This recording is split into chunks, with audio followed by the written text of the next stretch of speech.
We are an entity that manages a large land grant that Utah received at statehood to generate money for primarily the public school system.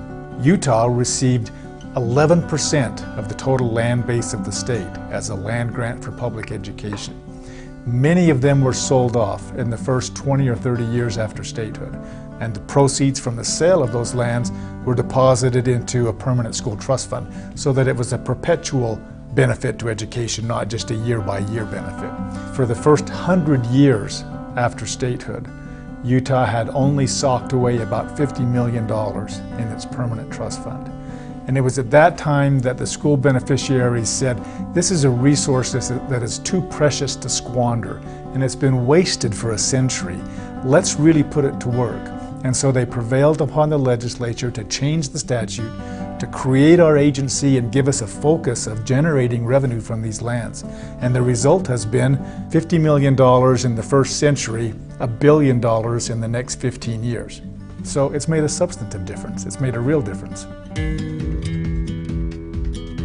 We manage 3.5 million acres of land to produce oil and gas, to graze cows, to develop real estate, just anything we can think of to do on these lands to generate money for schools. The most lucrative thing that we do is oil and gas production, and primarily natural gas. We have a lot of lands that are productive for natural gas.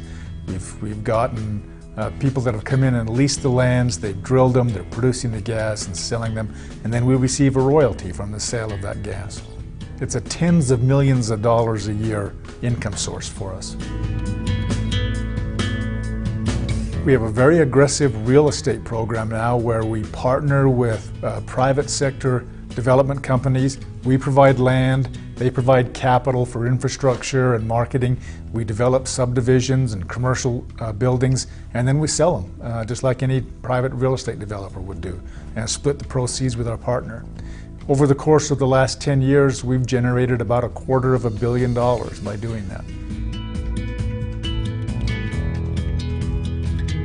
SITLA is one of the kind of partners that counties should welcome and be very happy to be a partner with. They welcome economic development. They are interested in seeing economic development on their property that will benefit not only the county residents, but ultimately the school children who are the ultimate owners of the property. The original land grant that we received at statehood had our land scattered all over the state. So we have a lot of land parcels that are in sensitive areas that are very scenic or have cultural resources, archaeological resources on them that make development of them problematic and controversial. So our practice has been to try to convey those lands to the United States, who has a mandate that's more in tune with managing those kinds of lands. And in exchange for that, we try to acquire lands that have income generating potential. We are a self-funded agency, so it doesn't cost the taxpayers any money at all for us to operate.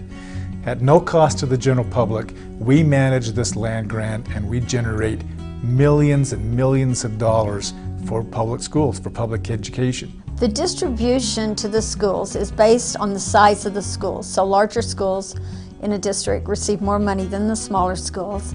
On the whole, I would say an average elementary school gets $30,000 to $50,000 a year. A large high school would be over $100,000 a year. Without the school land trust funds, many of the programs that I have for students would be eliminated. My after-school homework center, additional classes in my master schedule, I would have extremely large classroom sizes. I would not have my student advocates, my speed reading classes, really essential elements of instruction and learning in the school.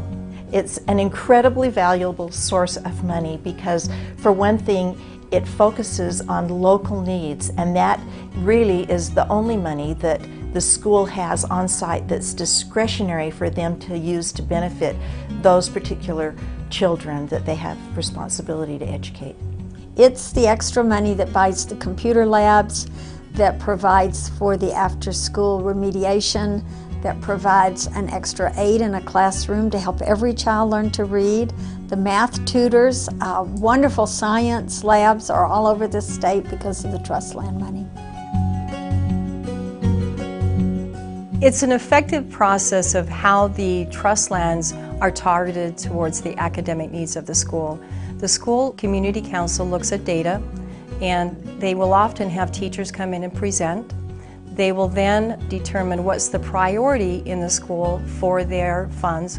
The funds go to target specific learning needs and academic needs, but it ultimately impacts the entire school. I think this is going to be one of the tools for innovation in education in Utah.